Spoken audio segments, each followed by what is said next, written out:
tudo bem com vocês? Feliz quarta-feira, sejam bem-vindos à aula de Geografia.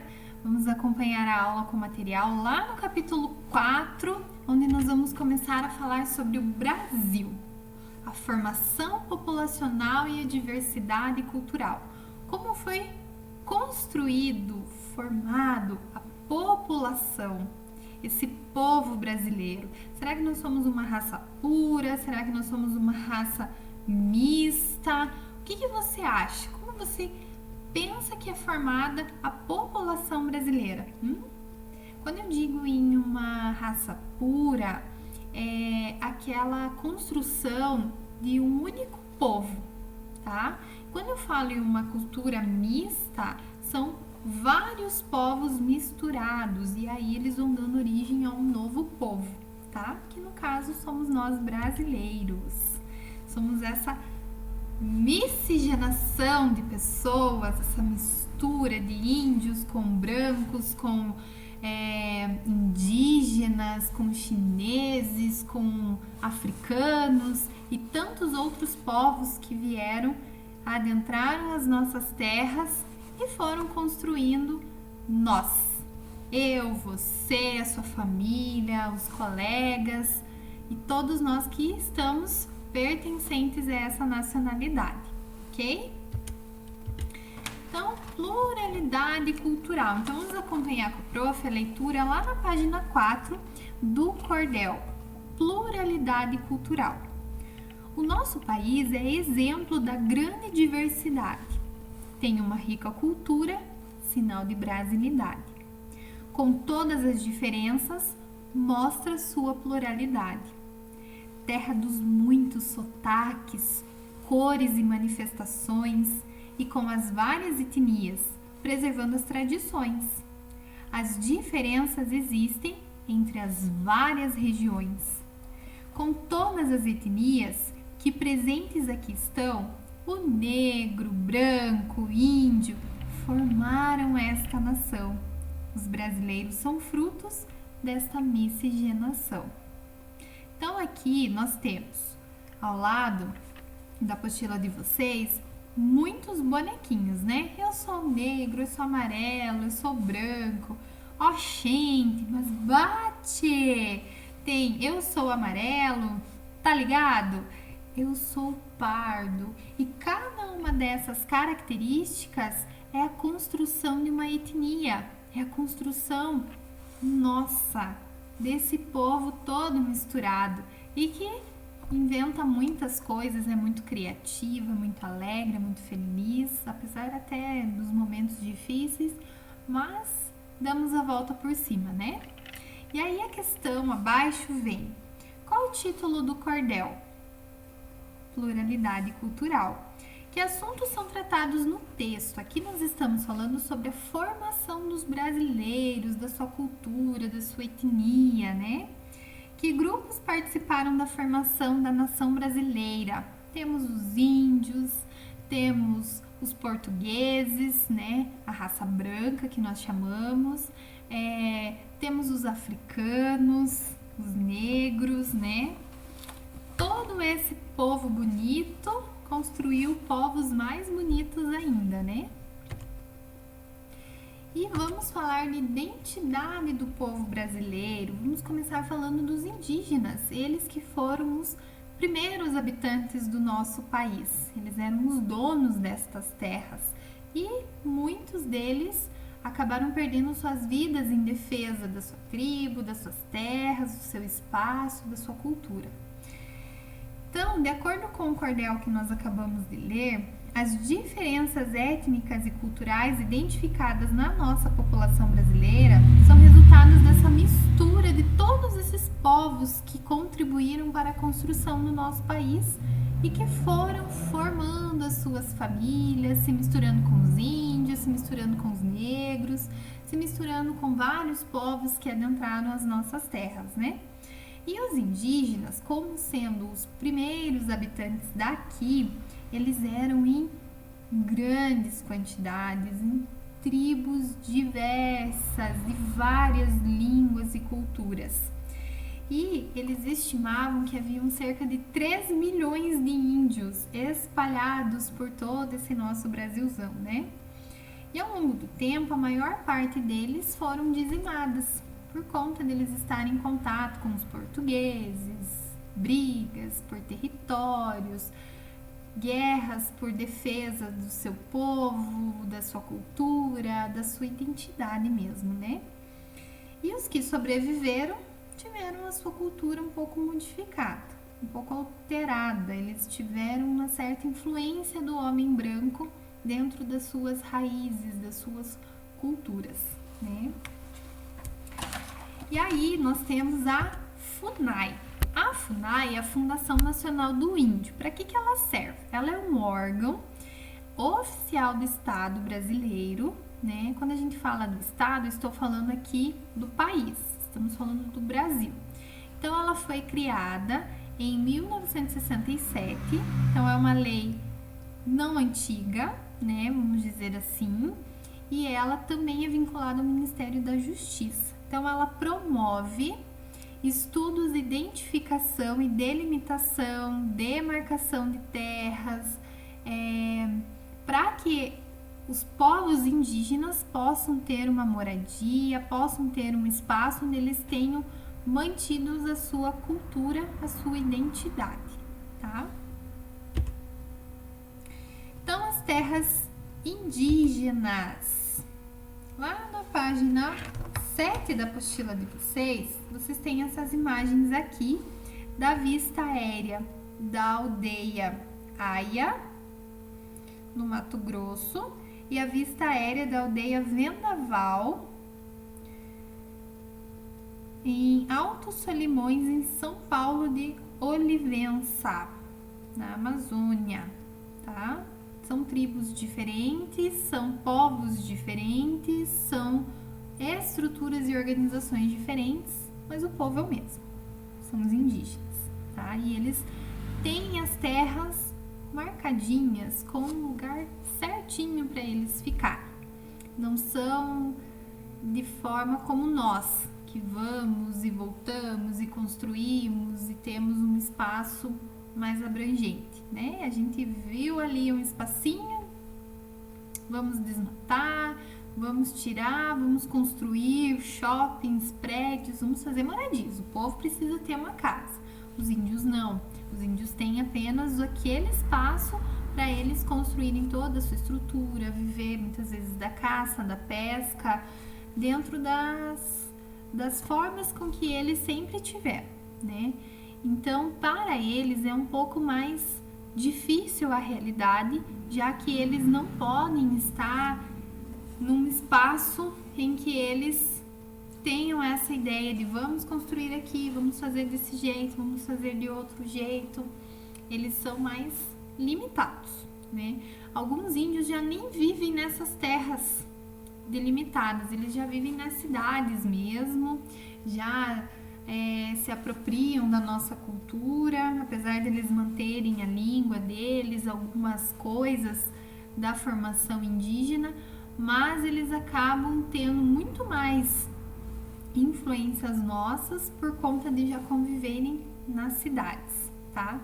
Então, as terras indígenas são áreas marcadas pelo governo. Elas são habitadas, então, pelos indígenas e ali eles podem utilizar para suas atividades produtivas de plantação, criação de animais, a caça, né? Se eles vivem numa área assim próximas às florestas. Como eles tinham a vida deles antes, essa é a cultura que eles têm, então eles têm esses espaços para poder manter a sua identidade, tá? Só que acontece que mesmo tendo essas áreas marcadas, o povo indígena sofre, porque o homem branco, vamos dizer assim, ele acaba invadindo essas terras porque tem interesses na propriedade, porque ali tem algo valioso que ele quer tirar vantagem.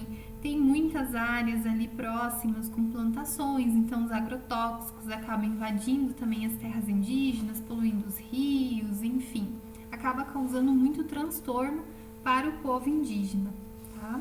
Até ali na página 7, vocês têm a imagem de uma índia observando os peixes mortos, porque a água está poluída, né? E eles que têm tanto um cuidado, uma admiração pela natureza, um respeito pela natureza, eles veem ali toda uma injustiça, tanto com eles quanto com o espaço em que eles estão.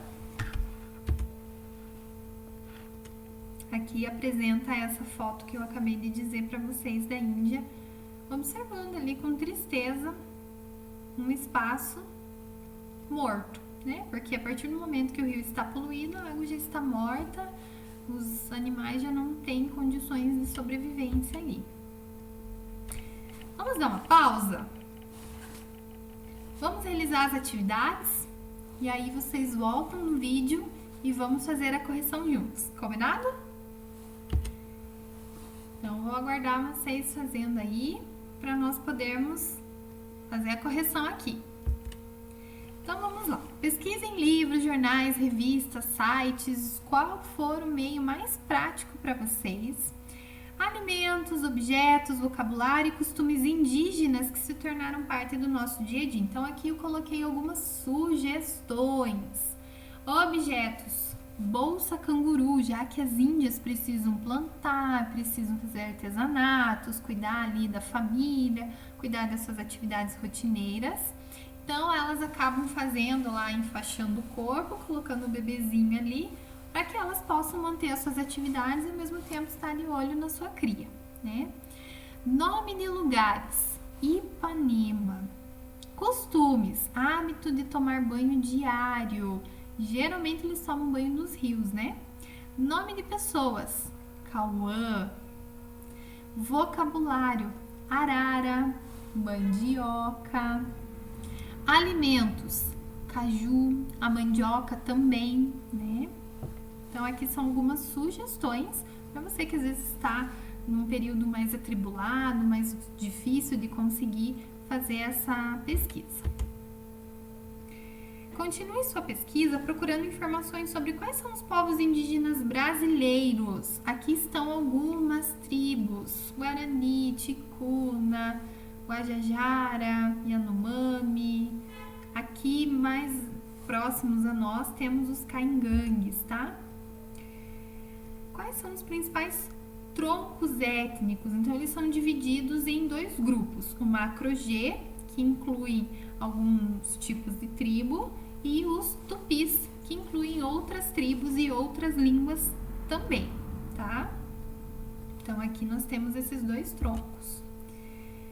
As unidades federativas em que estão localizados. Pessoal, os indígenas estão espalhados em todos os estados brasileiros, uns em maior quantidade, outros em menor quantidade, tá? Aqui no Paraná nós temos muitas tribos também. Uma delas, como eu citei, os caingangues, tá? Então, as regiões com menor número de indígenas são a região Sudeste e a Sul, tá? São Paulo e Rio Grande do Sul, no Sul. Então, esses estados com maior número de indígenas em suas regiões, tá? Aqui também mostra um pouquinho da distribuição dos índios dentro do nosso país. Como é a vida nas terras indígenas? Então, eles podem caçar, eles podem plantar, eles podem fazer a pesca, né, se eles estiverem próximos aos rios, coleta de frutos, raízes, plantações dos remédios, porque eles têm uma medicina de ervas muito vasta, eles conhecem muitas plantas medicinais, né? E muitos povos, eles vivem em malocas, que são casas maiores que as ocas, para viverem em mais pessoas, em mais famílias, ok?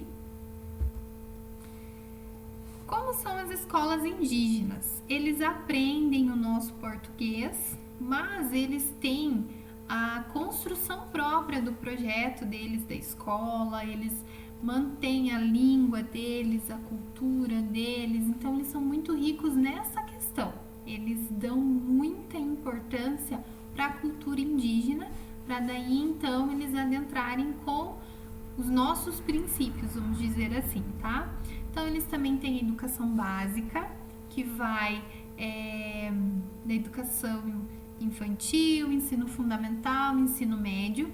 Também tem um ensino superior, eles trabalham muito com ensino técnico, tá? E o entendimento do currículo deles não são assim só as disciplinas de português, matemática, história, geografia. Eles também incluem dentro da vida escolar dos indígenas a identidade, os projetos daquela tribo, né? O modo de vida, a cultura, como é a hierarquia dentro da tribo indígena, tá? Então eles mantêm muita cultura, muito a história e a identidade desses povos, tá? Como vivem os indígenas nas áreas urbanas? Muita pobreza, gente, visto que eles são pedintes, próximos ali à rodoviária, tem uns índios que moram por ali, eles ficam também principalmente nas avenidas pedindo moedinha, né? Alguns vendem ali os seus balaios, seus artesanatos, mas a maioria acaba sendo pedinte mesmo. Eles têm muita dificuldade em conseguir emprego, né? São um povo muito humilde, um povo muito pobre. Outras informações que você descobrir. Então eu trouxe aqui uma curiosidade que o cauim é uma bebida típica dos tupi-guaranis feitos de mandioca. Então eles deixam fermentar essa bebida, né? E em um ritual, vários membros da tribo mascavam a mandioca crua e cuspiam o bolo de mandioca misturada com saliva em uma moringa de barro e aí eles enterravam. E aí fazia a fermentação disso tudo e aí eles bebiam como uma bebida alcoólica. Eca, né? Mas é a cultura deles. E antes dos portugueses chegarem aqui, haviam tribos canibais no nosso país. Canibais são aqueles que comem o próprio gênero, né? Então, vou comer aquele índiozinho que apareceu ali, deu sopa, vou comer mesmo, né? E agora as tribos canibais já não existem, pelo menos aqui, ok?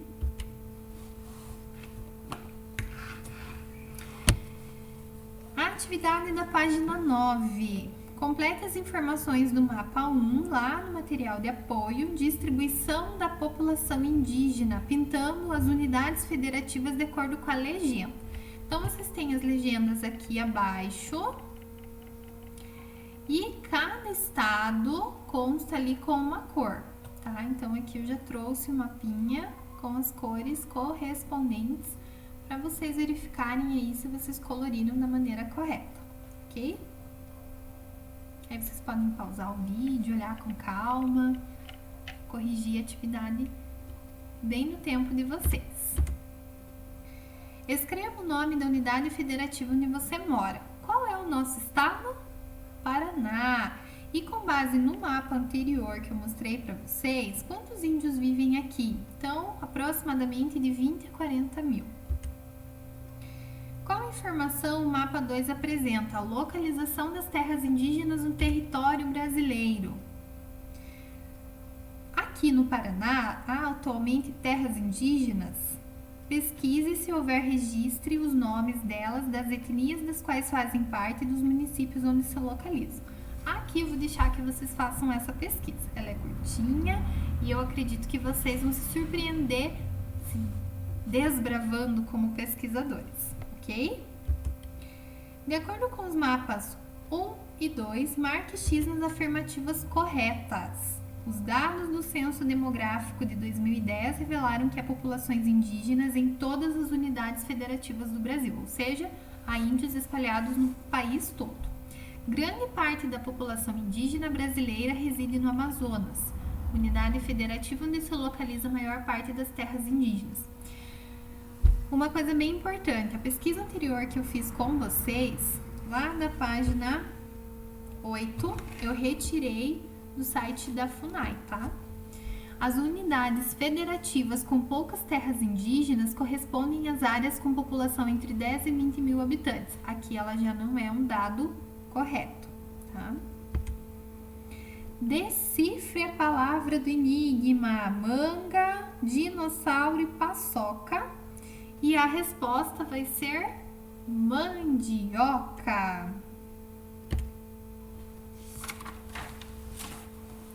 E aí, no nosso caderno de atividades, que se encontra lá na página 63, vocês vão iniciar recortando as peças do quebra-cabeças, vão montar bonitinho. E aí vocês vão preencher de acordo com seus estudos sobre a população brasileira, a imagem formada no quebra-cabeça, e a resposta vai ser a diversidade étnica e cultural da população brasileira, que vai formar o nosso quebra-cabeça. E aí, na questão 2, os povos indígenas dedicam grande parte do seu tempo a atividades relacionadas à alimentação. Então, vocês vão fazer a leitura do texto Atividades da Roça, e depois essas palavras que estão em evidência no texto, vocês vão procurá-las no caça-palavras. E aí vocês vão poder fazer aqui a correção, ok? Espero que vocês tenham aproveitado bastante o conteúdo. Agradeço muito a participação de vocês e nós nos encontramos em um próximo vídeo. Tchau, galera!